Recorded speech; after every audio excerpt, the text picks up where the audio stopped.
18 months old. So he was diagnosed at 8, but you knew at 18 months. Yes. And how old is he today? He's 17. He graduates in June. Congratulations. Congratulations. So that's one. The second one. And so my next son, he was actually not diagnosed until he was 10. But we knew because I knew what to look for my first son. But he was not diagnosed until he was 10.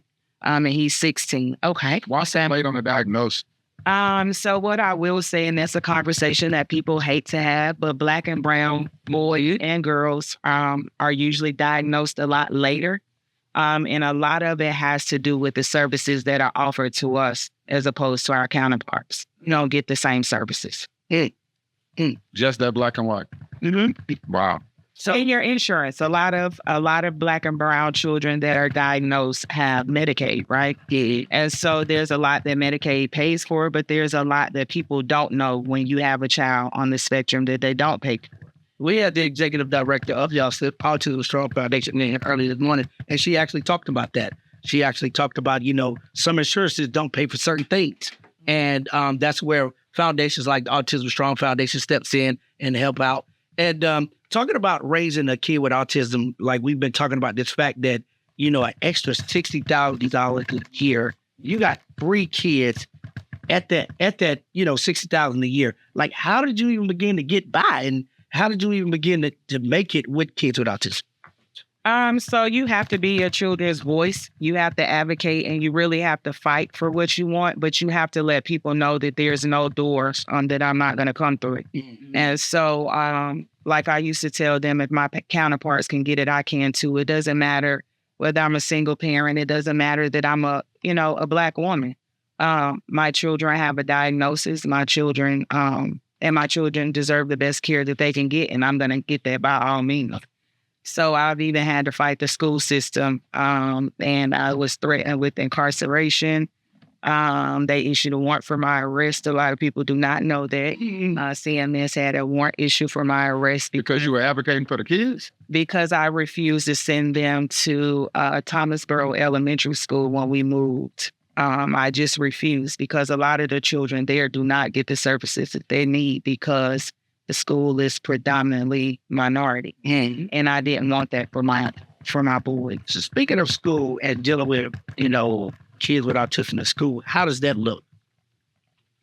So for some children, they're nonverbal, and depending on where they are on the spectrum, because everybody is not in the same place on the spectrum. So my 16-year-old, he has Asperger's. My 10-year-old, she has Asperger's. So that means that they're very, very high functioning. They can take care of themselves. They don't have to live with anybody. They can go off to college.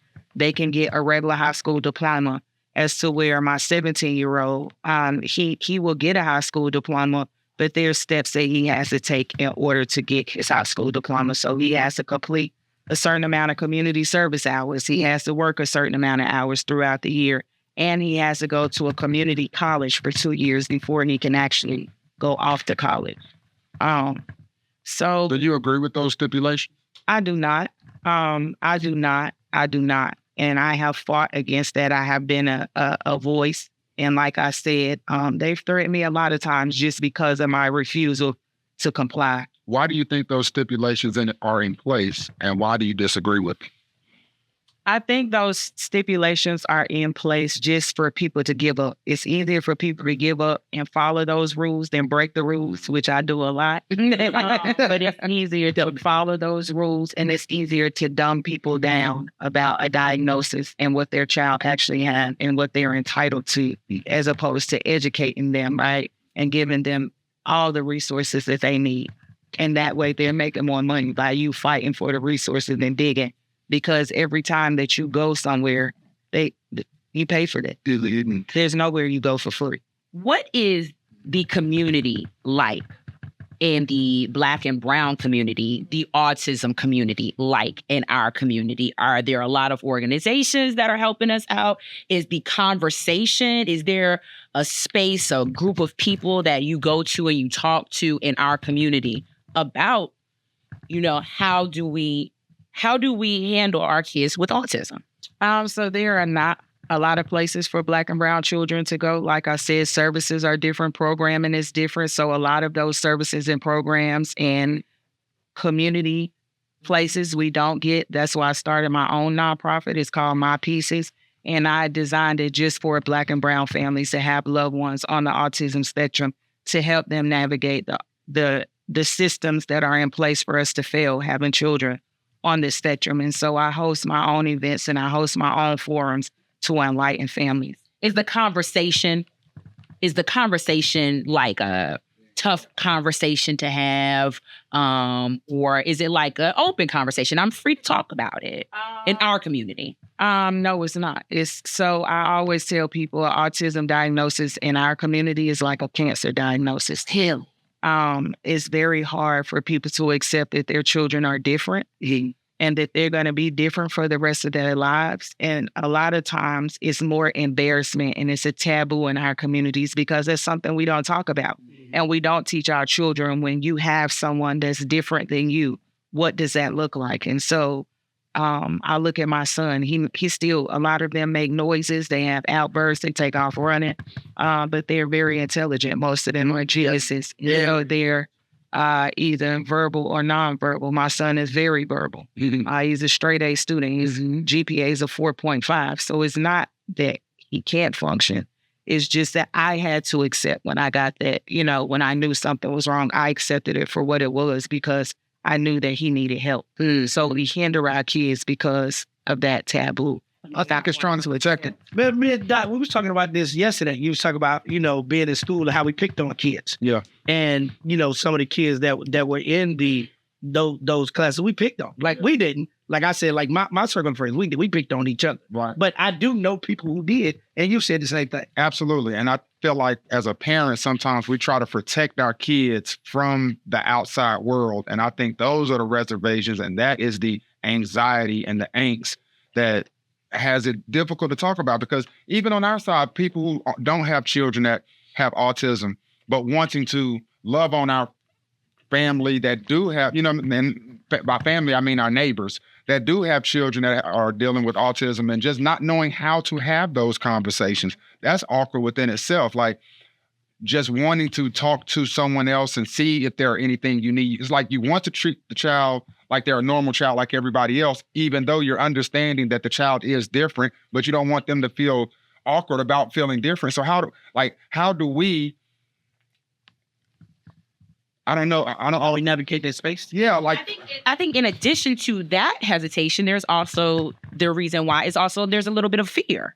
Like you fear the unknown. There's so much that's unknown about even like this. Having a conversation this morning about disorder versus disability versus and just the language we're using. Like we don't want to be offensive, right? So it's so many different dynamics. So I think both sides need grace. I mean, like those of us who don't have children with autism, we need grace because we're trying to love on you all from our space, and you all who have children with autism, giving you all grace in the space that you all are dealing with that too. Does that make sense? It does, but I always tell people your disability does not define you. And I think that's the problem. We hear autism or we hear whatever the diagnosis is, and we automatically feel like that person is not functional.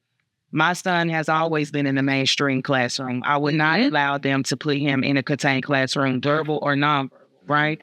And so, again, you have to advocate. You're your child's first advocate. You're going to be their biggest advocate. And what you learn to do and what you have to do is include people, because this journey, no 2 days for all of the years that I have lived with my children have been the same. So no 2 days in my house is the same. But I also tell people my story is not going to be your story because there are no two children in the world with autism that are just alike. Right. And so because this is my journey doesn't mean it's yours, but we have to include and incorporate. And that's the way that we teach people. Because again, that disability does not define them. They're still normal. They got to go out into the real world unless you're going to keep them shut up in the house forever. And so I think that that's more conversations that we need to start having about how do we include these families and how do we include people that are on the spectrum in our spaces. Appreciate that. We'll be right back. It's another Larry Morning Maddhouse. What?